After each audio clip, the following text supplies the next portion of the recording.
de iniciación en el grado 29, en el rito escocés antiguo y aceptado, consiste en que el candidato, el que se inicia en ese grado, es conducido dentro del templo de la logia por el vigilante primero y el vigilante segundo hasta el centro de la misma, hasta el centro del templo de la logia, donde está la imagen de Baphomet, dios andrógino, que es una clara encarnación del demonio, muy reconocible dentro de la cultura occidental. Es una de las representaciones más clásicas del demonio. Tiene torso humano con ambos sexos, cabeza de macho cabrío con grandes cuernos, alas de murciélago. No engaña a nadie con su aspecto. Es una encarnación luciferina, porque en la masonería se distingue entre lo satánico y lo luciferino. El iniciado va con una venda en los ojos que se le quita al llegar delante de Baphomet, y ahí tiene que hacer una opción entre la cruz cristiana o la cruz de Baphomet, que es con los brazos en forma de X. La cruz cristiana se tira al suelo y el candidato la tiene que pisar, primero con el pie izquierdo, después con el derecho, y luego ya pide que brille la luz de Baphomet. La cruz de Baphomet, la luz que emana de la cruz de Baphomet, que es la luz de la iniciación, es la luz de la gnosis, que viene, según las constituciones de Anderson, por toda una línea oculta en el Antiguo Testamento que nos lleva finalmente a Lucifer.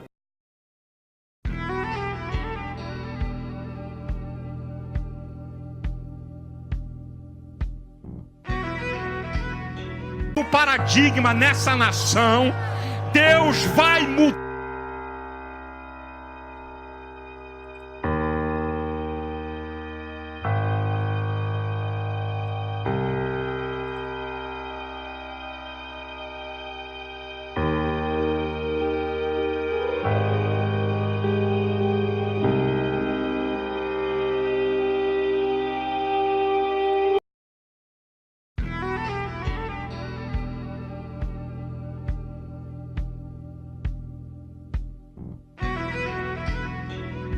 A salvação para o cristão está baseada inteiramente no sacrifício do Senhor Jesus Cristo na cruz. A Bíblia diz que todos pecaram e estão afastados da glória de Deus. E que não importa o quanto nos esforcemos para sermos bons, jamais alcançaremos o alvo de sermos santos como Deus. Mas Deus dá o presente gratuito da vida eterna para aqueles que acreditam em Jesus Cristo e permitem que Ele pague pelos seus pecados na cruz. Nas palavras de João 3,16... porque Deus amou o mundo de tal maneira que deu o seu único Filho, para que todo aquele que nele crê não pereça, mas tenha a vida eterna. A salvação para o maçom é algo totalmente diferente. Os maçons estão contando com suas boas obras, algo que a Bíblia diz que não pode salvá-los de fato. O monitor maçônico ensina que Deus, o olho que tudo vê, vai recompensar o homem de acordo com suas obras. O olho que tudo vê penetra nas profundezas do recesso no coração humano e vai nos recompensar de acordo com nossos méritos. No 19º grau do rito escocês é dito ao maçom: o maçom que tem dado prova de sua afeição aos estatutos e regras desta ordem, no final o fará merecedor de entrar na Jerusalém celestial, o céu. O 28º grau do rito escocês afirma: o verdadeiro maçom ergue-se por degraus até alcançar o céu. Os maçons acreditam que eles podem merecer a salvação e que eles podem subir uma escada até Deus, a quem eles chamam de grande arquiteto do universo, e que um dia eles vão ficar diante de Deus e Deus irá levá-los ao céu. Não por causa de Jesus Cristo, não, mas porque eles foram bons maçons e fizeram boas obras. Um dia eu estava conversando com o pontífice do santuário em Minneapolis, de onde eu sou. Ele me ligou um dia. Ele tinha ouvido a minha fita sobre maçonaria. Como é que você ousa dizer que a maçonaria não é cristã? Ele disse: eu sou um diácono na minha igreja. Ele disse: eu sou um bom cristão. Eu sou o chefe do meu santuário. Como é que você pode dizer que eu não sou cristão? Aí eu parei e lhe fiz uma pergunta. Bom, senhor, se você morresse agora e ficasse diante de Deus esta noite, e ele te perguntasse por que ele deveria deixá-lo entrar no céu, eu disse: o que você responderia? Eu nunca vou esquecer, houve um silêncio por mais ou menos 10 ou 15 segundos, então Ele me respondeu, bom, eu acho que responderia que fui um bom maçom. Se os maçons estão esperando que suas lojas os salvem, sua confiança está no lugar errado, assim como os que têm sua esperança em um cargo na igreja ao invés de Cristo. Seria como depender de uma associação esportiva ou de um country club se as obras pudessem nos salvar. Eu estava pregando no Texas, no sul do Texas, numa grande igreja, onde os maçons de lá, muitos deles faziam parte da liderança. E eles viram a minha fita na manhã que eu fui pregar e eles falaram, nós não sabemos por que estamos deixando você pregar. Você está criticando a maçonaria. E a maior parte da liderança era maçônica, os professores da escola dominical eram maçons. De fato, um dos líderes era o venerável mestre de sua loja na cidade e o outro era o soberano pontífice do santuário. E eles vieram a mim depois do culto e eu disse, bom, vocês têm os livros, procurem em seus próprios livros, dentro do contexto, tudo o que eu falei. Eu dei a eles os capítulos, os números das páginas. Eles ficaram até 4 da manhã daquele domingo vendo todos os documentos em suas próprias bibliotecas maçônicas. Eles voltaram na segunda de manhã e disseram, nós queremos que você saiba, Ron, que todos nós resignamos da loja a noite passada. E nós estamos vendo isso acontecer por todo o país, quando os maçons tirarem o embrulho e examinarem o conteúdo do que estão envolvidos e eles vão descobrir que estão mesmo numa seita não cristã, pagã e idólatra e que nenhum cristão deve fazer parte. Sua forma de salvação não é a cruz de Cristo, mas o sistema de moralidade e boas obras para alcançar a tão almejada loja celestial. E para o maçom, Jesus Cristo não é o sem pecados Filho de Deus, mas é rebaixado à posição de um simples reformador, que não é diferente de Buda, Confúcio ou Maomé. É aqui que levantamos a questão com a maçonaria.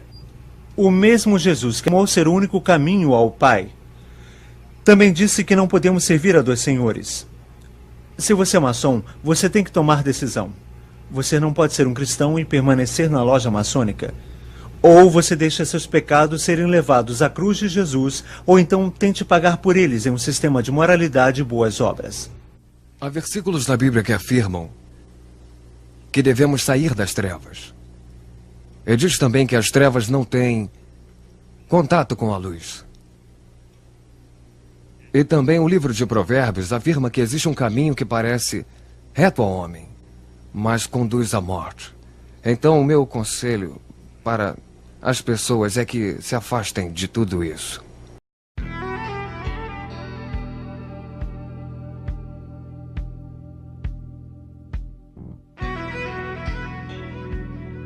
A gente aborda a teoria luciferiana, a gente percebe que existe isso, né?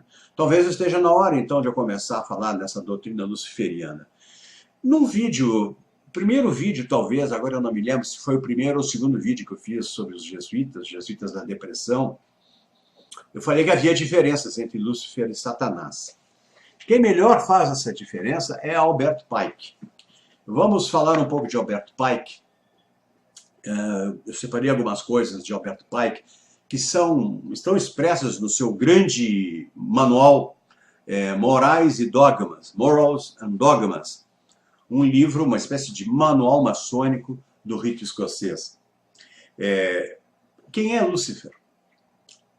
Quem é essa personagem misteriosa? Aquele que porta a luz, aquele que carrega a luz.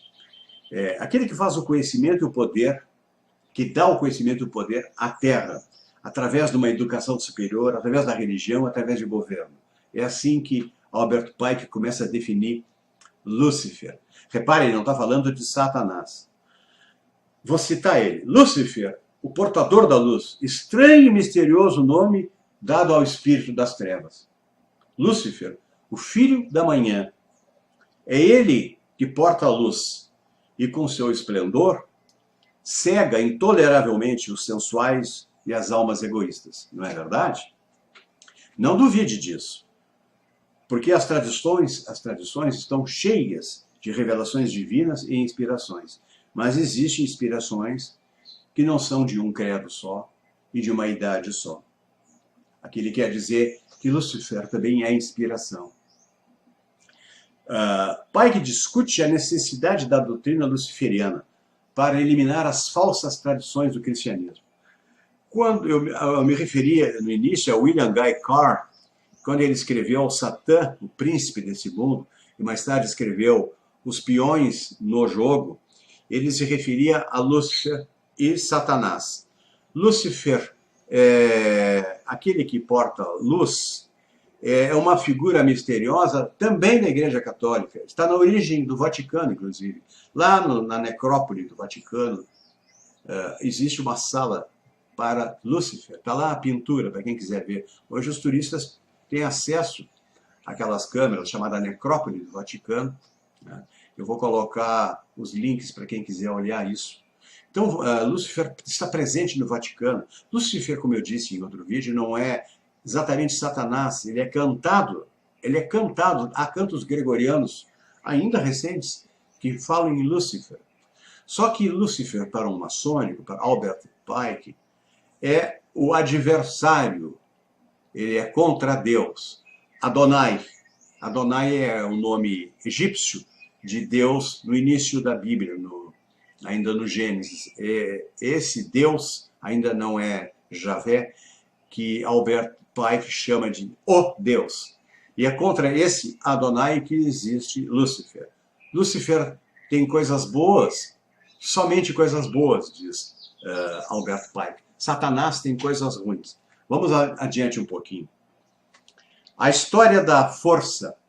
Lúcifer é a expressão da inteligência. Satanás é uma força, é uma expressão da força, de uma energia. Aliás, é aquela que está presente nos rituais satânicos. A gente não diz rituais luciferinos, a gente diz rituais satânicos. Isto é, alguém tem que ser sacrificado, tem que haver sexo. Esse sexo é tântrico, é pela boca, pela vagina, pelo ânus. Esse sexo ele é completo. Esse sexo energético, né, que é já de tradições muito antigas, é o que consta dos rituais maçônicos, celebrados inclusive em igrejas mormons nos Estados Unidos.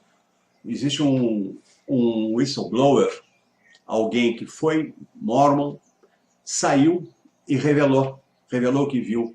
Existe um templo mormon em Salt Lake City, em Utah, onde existiram rituais satânicos. Mormonismo, santo dos últimos dias, e satanismo, tudo a ver. O que junta os dois, o cimento dos dois, são os maçônicos de grau 32, 33. Aqui, de repente, existe algum amigo maçônico que está me ouvindo, poderá ficar chocado com o que eu estou falando. Já vou avisando, naquela pirâmide, graus 30, 31, 32, 33, são os que fazem os ritos satânicos. Abaixo disso, não existe rituais satânicos. Os aprendizes maçônicos, na verdade, são pessoas proeminentes da sociedade, são pessoas de caráter nobre, elas são verdadeiros filantropos, elas ajudam os pobres, elas fazem caridade, elas ajudam hospitais, elas trabalham para o bem da sociedade. Esse é um maçônico aprendiz. É assim que ele é. Ele não sabe o que acontece lá em cima. Como diz Albert Pike, nem deve saber.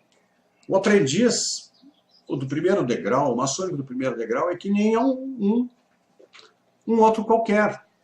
Um gentil, um goim, como dizem os sionistas. Ele não deve saber de nada. Ele não precisa saber de nada.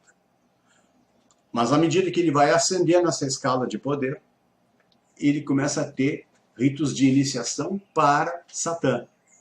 Aí que ele vai descobrir que a maçonaria é uma religião luciferina mesmo, disfarçada. Até então ele não percebe. Então, juízes, promotores, militares, engenheiros, médicos, pessoas assim de expressão dentro das sociedades modernas, que são maçônicas, não tem a menor ideia do que acontece lá em cima. Então a gente, quando fala maçonaria, aqui quando eu falo maçonaria e falo em doutrina luciferina, eu estou me referindo à ponta, o capstone. Não é por outro motivo que um dos personagens enigmáticos do livro do Malachi Martin, o Windswept House, é o capstone. Capstone é aquela pirâmide de cobre, de electrol, na verdade, como se dizia, que tapava a grande pirâmide de Quéops. Se a gente fizer uma seção reta numa pirâmide, a gente acha uma outra pirâmide. A ponta das pontas da pirâmide chama-se capstone. É a ponta da pedra, capstone. Essa ponta era um personagem enigmático dentro do livro, era o líder. E aqui a ideia é um 33, um 32, alguém que seguiu o rito escocês ou o rito nova-iorquino, alguém do Grande Oriente, de alguma loja francesa ou italiana. A gente sabe da força dessas lojas, da loja francesa, João 23 era um maçônico de uma loja do Grande Oriente, e era de Paris. Paulo VI era assediado por maçons de todas as partes, de todas as lojas europeias, americanas, inclusive as do Oriente também. Existe a maçonaria no Egito, que tem um culto que volta lá ao Egito dos faraós. Então existem maçonarias diversas, com ritos diferentes, com importâncias diferentes e com inserções na nova ordem mundial diferentes. Não podemos generalizar nunca quando falamos em maçonaria. Agora, doutrina luciferina ou luciferiana, só o capstone e os últimos degraus da hierarquia maçônica. Essa maçonaria que lida com dinheiro, que lida com poder, que lida com segredo, é a mesma que fascina os jesuítas.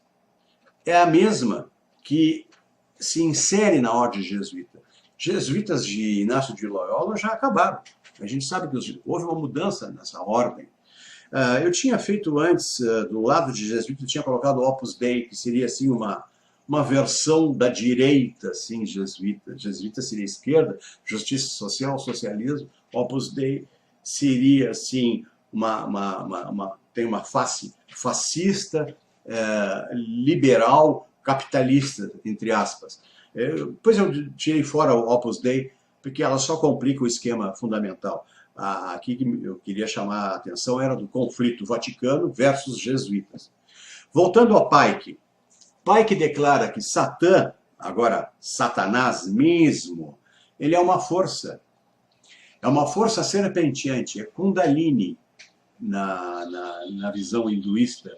É aquela energia que de baixo para cima, que ilumina chakras. Esta energia só é despertada no ato sexual, especialmente no ato sexual tântrico ou violento. É por isso da necessidade de crianças. Crianças despertam nesses tarados uma enorme energia, eles sugam a energia de crianças. Crianças, na visão deles, têm mais energia para dar, por isso são as preferidas em rituais satânicos. Não duvidem que eles existem sim, existem há séculos e hoje estão muito organizados. Hoje, eu já falei sobre isso num vídeo que eu fiz sobre pedofilia, nós vemos cada vez mais ringues pedófilos, redes pedófilas, onde estão envolvidos governantes reais, príncipes, primeiros-ministros. Só a Inglaterra forneceu 3 primeiros ministros, Edward Heath, Gordon Brown, Tony Blair, envolvido em pedofilia. Jimmy Savile, aquele tarado que morreu há 2 anos atrás, que tinha abusado de mais de 200 crianças, condecorado com a Ordem dos Cavaleiros Gregorianos pelo João Paulo II, era um sujeito assim, de alta expressão na sociedade, e era um pedófilo, era um homem nojento, um tarado que deveria passar os restos dos dias na cadeia, mas quem é que ia investigar ele? A polícia de Londres? De que jeito? Como é que a Scotland Yard vai investigar quando existem líderes, chefes da Scotland Yard e do sistema judiciário inglês que são pedófilos, que pertencem, dividem responsabilidades nesses ringues? E eles todos usam rituais satânicos. Existe, então, a pedofilia, eu gosto de dizer que a pedofilia é um subcaso do homossexualismo. Só que ele tem uma conotação de maldade que o homossexualismo em si mesmo não tem. Ser pedófilo, que vai às últimas consequências com rituais satânicos, com sacrifício de crianças, a coisa já transcende, já vai muito longe. A gente só encontra isso, e isso só é possível porque isso recebe um enorme de uma proteção. Esses ringues pedófilos e satânicos são extremamente bem protegidos. Eles duram décadas, porque ninguém toca neles. Primeiro não se conhece, e quando se conhece não se pode investigar. E é tudo abafado. E isso existe há décadas. A nova ordem mundial está impregnada disso. Nova ordem mundial, eu vou repetir seus objetivos. Governo mundial, reino de Jerusalém, não Roma, reino de Jerusalém e Lúcifer. Quem será entronizado? Lúcifer já foi, segundo Malachi Martin, segundo o padre exorcista Gabriel Amorth. Lúcifer já foi entronizado no Vaticano. Só falta entronizar Lúcifer lá no Oriente, no Grande Oriente de Jerusalém. Esta é a pretensão, esse é o objetivo. Albert Pike, como eu disse, ele dizia assim, ele celebrava a libertação de Adão e Eva. Declara que o poder da serpente do Jardim do Éden era uma fonte pura de luz e era honrada pela religião pura do luciferianismo. Como serpente do poder, como a força, que é ultimamente descrita como Kundalini, a energia serpenteante. Pike, o pontífice supremo de Lúcifer, declara que Satã não é Deus do poder das trevas, mas ao contrário, é um ministro, um primeiro-ministro, uma força no lugar de Deus. É a luz da maçonaria. Lúcifer é o objetivo último e definitivo da maçonaria. Uma força no lugar de Deus. É a luz da maçonaria. Lúcifer é o objetivo último e definitivo da maçonaria.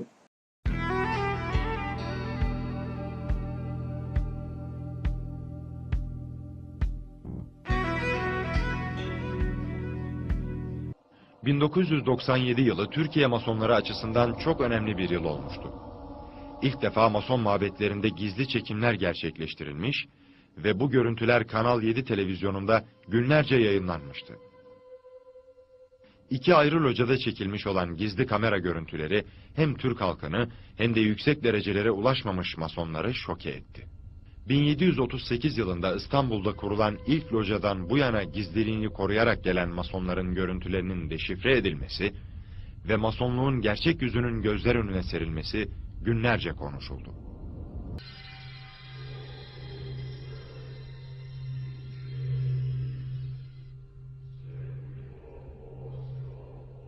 Bu şok görüntülerin hemen ardından yayınlanan diğer çekimlerde ise Türkiye Masonluğu tamamen deşifre oldu. Bu görüntülerde yalnızca 33. dereceden Masonların katılabildiği şeytana tapma ayini icra edilmekteydi.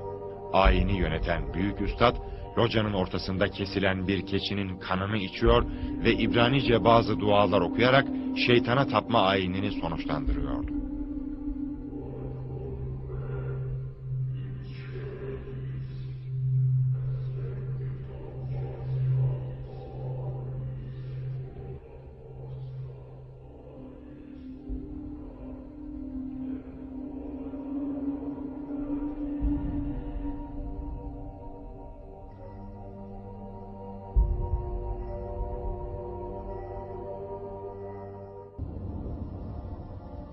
Adayları tanıdınız. Serdar Büyüküstün, mesleği elektrik mühendisi. Aykut Erensoy, mesleği elektrik mühendisi. Kenan Ali Akman, mesleği serbest ticaret. Adayların kimlikleri anlaşıldı. Onları içeri aldınız.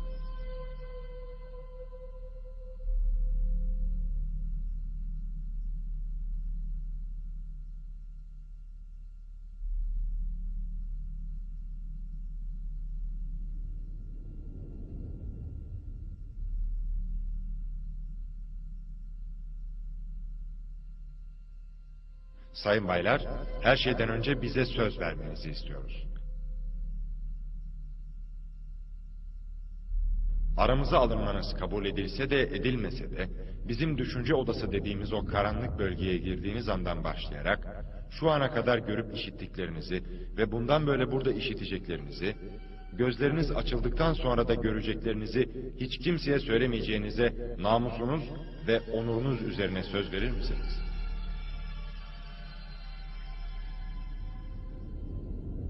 Sayın Aykut Erensoy, Evet, söz veririm. Sayın Serdar Büyüküstün, Söz veririm. Sayın Kenan Ali Akman, Evet, söz veririm.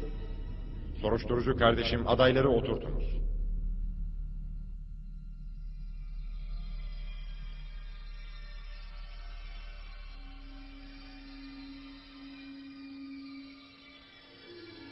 Sayın Serdar Büyüküstün, göğsünüze dayanan ve bir elinizle size yoklatılan şeyin ne olduğunu söyler misiniz? Metal bir parça. Kılıç.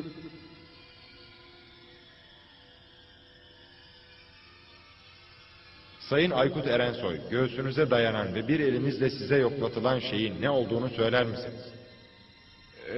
Kılıca benziyor. Kılıcın göğüslerinize dayandırılması, verdiğiniz sözde durmazsanız yaşamınız boyunca pişmanlık duyacağınızı ve acı çekeceğinizi vurgular.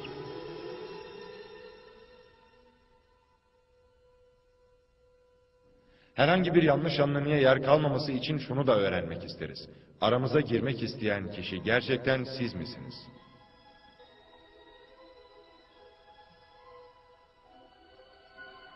Sayın Aykut Erensoy, Mason olabilmek için size verilen başvuru formunu hiçbir etki, baskı altında olmaksızın salt kendi istem ve buyurultunuzla siz mi doldurup imzaladınız? Evet. Adayların birinci yolculuğu yapmalarını sağlayınız.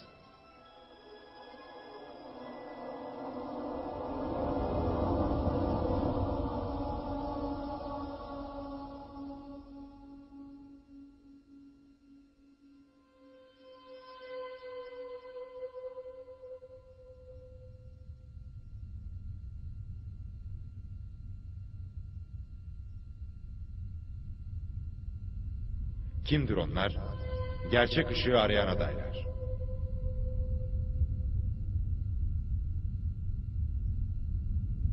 Baylar, az önce okunan andı şimdi benimle birlikte tekrarlayınız. Evrenin ulu mimarı simgesiyle burada bulunan Mason topluluğu önünde kendi istek ve buyruğumla içtenlikle dolu olarak söz veriyorum. Evrenin ulu mimarı simgesiyle burada bulunan Mason topluluğu önünde kendi istek ve buyrultumla içtenlikle dolu olarak söz veriyorum.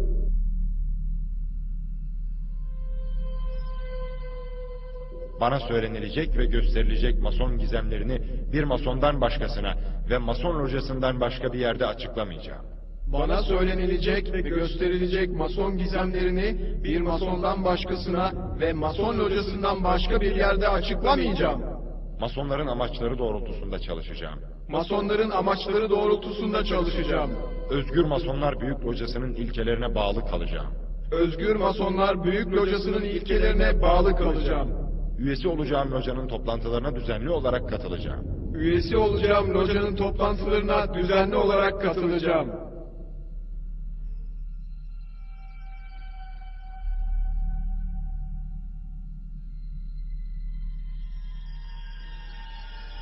Birinci Nazır kardeşim, adaylar için ne istiyorsun? Bilimsel gerçeğin ışığını saygıdeğer üstad. Doğruyu ve bütün sütunları süsleyen kardeşlerim, adaylar için ne istiyorsunuz? Bilimsel gerçeğin ışığını saygıdeğer üstad. Çekicin 3. vuruşunda bilimsel gerçeğin ışığı verilsin.